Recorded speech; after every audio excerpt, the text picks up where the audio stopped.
नमस्कार, मेरा नाम तान्या पंत है और मैं दिल्ली की रहने वाली हूँ। 21 अगस्त को मेरे साथ एक ऐसी घटना हुई है जो मैं आपके साथ शेयर करना चाहती हूँ। करीबन दिन के 1:15 बजे मैं प्रीत विहार से कुछ शॉपिंग करके निकल रही थी। फिर मैं एक ऑटो रिक्शा में बैठी और इसके 5-10 मिनट के बाद ही विकास मार्ग पर लक्ष्मी नगर से ITO जाते हुए 2 बाइक सवार मोटरसाइकिल पर, एक ब्लैक कलर की बाइक पर आए और मेरे ऑटो में से, मेरे हाथ में से मेरा बैग छीनकर चले गए वहां से। मैंने तुरंत ही 112 नंबर पर कॉल किया और नियरेस्ट थाने शकरपुर पहुंच गई।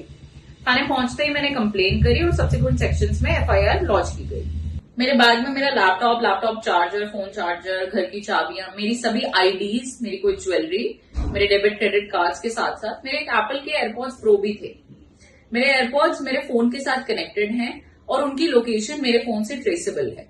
ये बात मैंने अपने इन्वेस्टिगेटिंग ऑफिसर को भी बताई और मैंने उनको रिक्वेस्ट किया कि वो प्लीज इस पे तुरंत एक्शन ले, क्योंकि मैं अपने बैग की और अपने एयरपॉड्स की लोकेशन ट्रेस कर पा रही हूँ।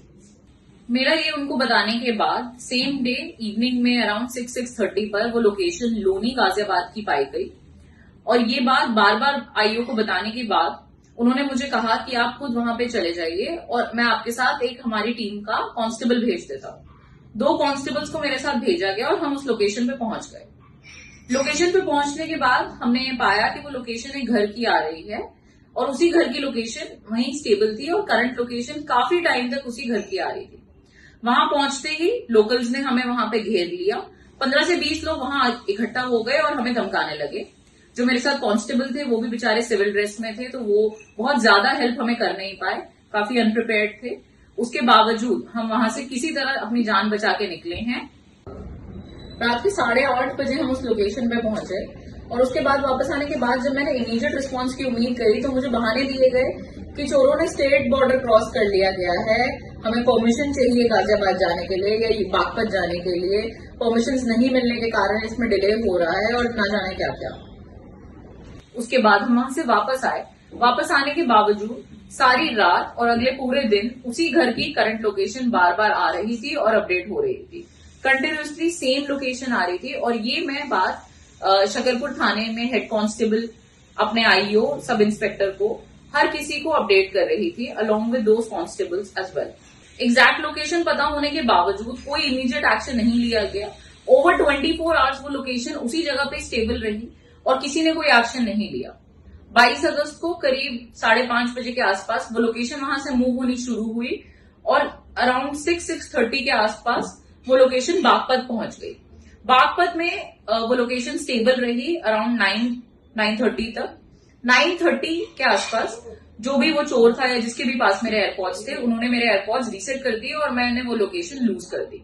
अब मैं उनको और ज्यादा ट्रेस कर नहीं पा सकती। 22 तारीख की शाम को जब मुझे थाने में बुलाया गया कि आप आइए और कैमरा की फुटेज देख के आइडेंटिफाई करिए कि स्नैचर्स कौन थे, मैंने उन स्नैचर्स को आइडेंटिफाई करा और जो मेरे साथ पुलिसकर्मी बैठे थे उन्होंने खुद आइडेंटिफाई करा कि ये वही स्नैचर्स हैं जिन्होंने करीब 10-15 दिन पहले उसी एरिया में एक दूसरी बाइक पर सेम कपड़ों में, सेम हेलमेट्स पहन के स्नैचिंग करी है और ये लोग हैबिचुअल ऑफेंडर्स हैं। उस एरिया में कई स्नैचिंग्स पहले कर चुके हैं।